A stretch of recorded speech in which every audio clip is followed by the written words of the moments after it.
We're here with Governor Herbert. I am the founder of the Gary Herbert Institute of Public Policy, located here at Utah Valley University, designed to help our students get involved, understand how to make policy, do a little research on different policy issues out there that are timely. And so, again, a lot of flexibility, but doing some really good things, punching way above our weight. Right. That's good to hear. When I came to you to talk specifically about fintech, I know you had a few initiatives when you were acting as governor. Can you tell me a little bit about the regulatory sandbox? Well, when I came into office, it was the depths of the Great Recession. And so the question is, what do we do to come out of the Great Recession? And so we met together with my senior staff and those that were going to be part of the new Herbert administration. And we decided, one, let's set some goals. The obvious goal was to come out of the recession, but I said that's not enough. We need to not only come out of the recession, but let's set a goal to be the best performing economy in America. Now, that's a pretty audacious goal. Right. And we had people that snickered and laughed. And, oh, come on, you're serious? You're serious? I'm serious. And we immediately said, in fact, you cannot use the R word anymore. No talk about recession. It's becoming self-fulfilling prophecy around the country. So nobody can say that word again anymore in this administration. We're looking at good things. Optimism is going to be better tomorrow than it is today. And that actually set a tone. And then we decided we want to make it easy. We want government off your backs and out of your wallets. Right. We want the marketplace to, in fact, adjust and find ways to solve problems. Right. In doing so, we looked at our strengths. We are a young population. We are high-tech savvy, and we embrace technology. So a couple things happened. We ended up creating the most fertile environment for startup companies and business in America. So said Forbes magazine and other publications. And we understood that technology was really a way to ride into the future to improve government efficiency. You know, we're open 365, 24/7 every day. Right. With technology. And we got known as the state that embraced technology. And along with that is what are the new areas of growth economically? Well, financial aspects of technology, fintech, was an outgrowth of that. I went and spent time in Silicon Valley to see what was happening in Silicon Valley. And, we thought, well, we can do what they're doing maybe better. And we did. Yeah. And so now we have Silicon Slopes. As some have said, I appreciate the flattery. No Gary Herbert, no Silicon Slopes. Right. But we embraced it, brought it together, and improved it. And consequently, we're not as big as Silicon Valley, but our average deals we were putting together during my administration were larger on average than even Silicon Valley. So a whole new frontier, opened up a new sector of economic growth and development, and embracing our strengths of young, high-tech savvy, multilingual technology in the state of Utah, which has propelled us to become the most healthy, diverse economy in America today, and for the last really 10 years. And that's what I've been reading. You walk around, it feels a lot different when you go to other states, Yeah. Well, that kind of leads into one other thing you'd worked on. What was Talent Ready Utah? Well, Talent Ready Utah was designed to have kind of, what's the word for an apprentice. Okay. Yeah, so there's, education is key to success. You need to have a labor force that's skilled and skill aligning with the demands of the marketplace.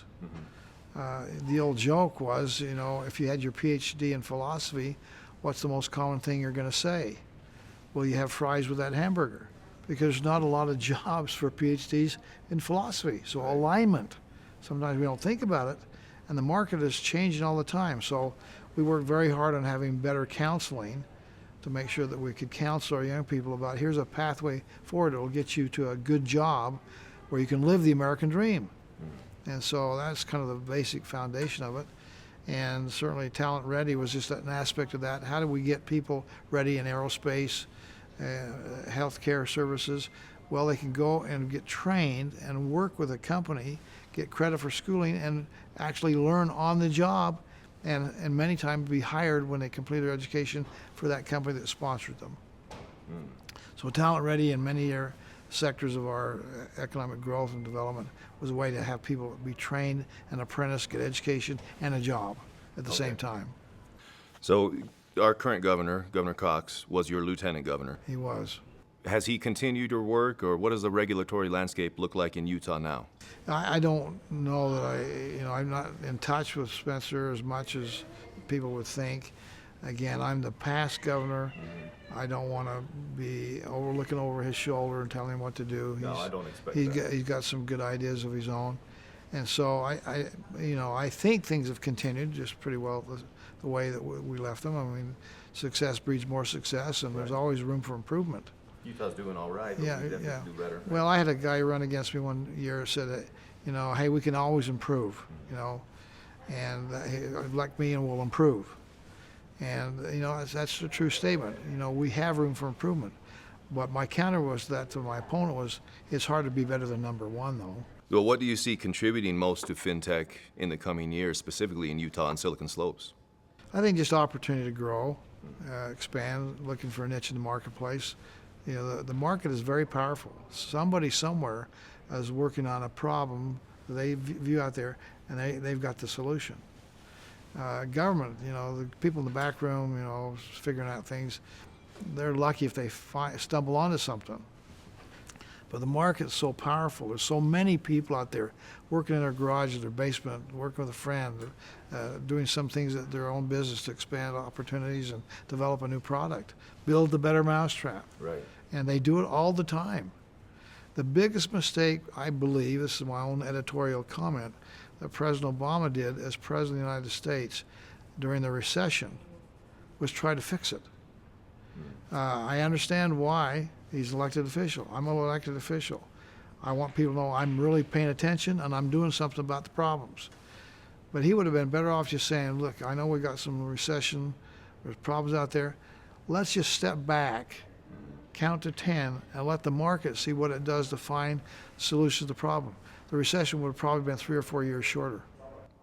No, I agree. Yeah, so are you Republican or Libertarian? I'm not sure.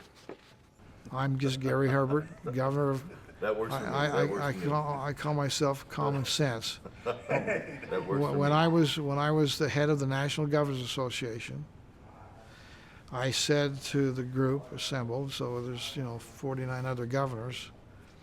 Actually, we have 5 territorial governors too. But I said, look, I understand partisanship. I'm a Republican. I subscribe to the Republican Party platform. I think that'll solve the problems better than anything else out there. That's why I'm Republican. But right now, as a group, as an organization, let's take that label off our forehead, Republican, Democrat, and replace it with common sense. Right. Most of the things that we look for solutions just come about with kind of common sense, practical solutions. And so I'm a common sense Republican. You may be a common sense Democrat. We can work together and find solutions to problems. I think that's something we ought to try to do more often here in this country. Yes, for sure. I agree 100%. So you mentioned a little bit about what makes Utah enticing to startups. What have you done or what have you seen that brings big tech businesses in from other states? Well, we have a very fertile environment for small business. Money Magazine years back said the epicenter for small business is Utah. It's kind of our culture, somebody's looking to build a better lemonade stand, from the time we're little kids. My first job was selling raspberries to the neighbors in my neighborhood because I had a raspberry patch in my backyard. Yeah. And then I thought, well, that was good. I ought to diversify. So I said, I ought to start selling asparagus. Why? Because there was an orchard around the corner from me that wild asparagus was growing in ditch banks. I'd go out there and I'd cut them, put them in a bunch, and go around and sell them to my neighbors. So I understand entrepreneurship and finding a need and a product and a solution and a service. Just what makes Utah enticing for not just small startups, but also big business to move here? Because we have a culture that allow you to be successful. If you plant your entrepreneurial seeds in Utah soil, the environment here for business, your chances of having success increase dramatically compared to other places in the country. We want to encourage people to start a small business. You can't be a large business if you're not first a small business. So having people that create things and create economic opportunity is very important. They may become wealthy, great, we hope they do, but along the way, what they're going to do is help other people have jobs and prosperity and maybe become wealthy themselves, as this thing is just generated through a free market system we call capitalism. Would you say Utah has more opportunity than other states around the country? Or? I think we have less obstacles to overcome, and so consequently more opportunity. As I said, I want to keep government off your backs, not your wallets. Yes. Well, I'm not anti-government. I think government's important, but I want what government we have to be lean and mean and effective and efficient. For example, when I left office, we had fewer state employees. That's 2021 when I left. We had fewer state employees. You have to go back to the year 2002 to find fewer state employees when I left office. And that's in the face of about 900,000 more people now living in Utah since 2002. So we're doing more with less in labor. And government is labor intensive. We don't make anything. We encourage other people to make it, provide an environment to do that, have tax laws and ordinances and things that kind of gives us guide rails of what we can and cannot do. But even with regulation, we went through and looked at our regulations and said, we're a well-managed state, but maybe we can check and see if we can do better. And we came back with 58 different recommendations of how we could do better and modify existing legislation to make it more business-friendly, not giving up protections for the consumer, and not allowing people to break the law and oppress their neighbor, but providing them with an opportunity to be successful as they define success in a free market system. That's what free market capitalism is about. We've embraced it. We dare actually use the term capitalism, where many people won't use that term anymore, as if somehow it's a pejorative. Yeah, that's a little weird. I mean, Utah does have such a history, a heritage of industrious, what's the word, industrious? It was on our flag. Industry. Yeah, it was on our flag. In fact, Right. you can see one behind you there. That's the good flag. The new flag is not the good flag, but it's maybe pretty. But this one tells the history of Utah, and the beehive and industry, where we actually are very productive. You work in Utah and you give an honest day's work for an honest day's pay. And people like our labor force. They like the fact that we speak 130 languages. We're bilingual. I mean, the world is the marketplace anymore. It's not just here in Utah or the Rocky Mountain Intermountain region or even the United States. It's beyond that. So Utah, again, we have a leg up because we've increased our international business more than any state in America. And a lot of that's because we speak foreign languages, 130 of them. We are the most bilingual place on the planet. Really? I didn't know that. I mean, I guess it would make sense, right? All the missionaries going out and... I mean, I travel the world. I did 22 trade missions, and I always had people that served there as a missionary or some experience where they spoke the language, understand the culture, and loved the people. That's a formula for success when it comes to business. And by the way, as we do that, you become friendly, you trust people, and it brings peace to the world. Right. Everybody ought to be advocating. Well, I'm not an isolationist, and I kind of part company with the current administration that's a little more isolationist in its tendency. I think we ought to work with all the countries we can and do business. Right. We'll become better friends and better colleagues and bring more stability to the world when it comes to war and peace. Yes, please. Is there anything about the Herbert Institute that I haven't spoken of that you'd like to speak on, or anything that you've done that you're specifically proud of? No, we're just, the Herbert Institute's in its infancy, just growing, We're doing well. It's a small organization, but we're punching way above our weight. We do some research work on things like, can you trust elections? How do we manage the public lands, which is a big deal for Utah, other issues that we're in the process of studying. It's also a chance for us to work with the young people to get them so they understand it's important to be involved. You don't like what's going on in Washington, D.C., fine. Don't drop out. Don't become apathetic and ignorant. I don't know and I don't care. Right. Get more engaged and involved and support people. At the end of the day, if you don't like what's going on, we the people can change it. It's just a matter of doing it. But being not involved and ignorant of what's going on and I don't care is not going to solve the problem. But getting our young people and the rising generation and all of us to say, you know what, I care what's going on.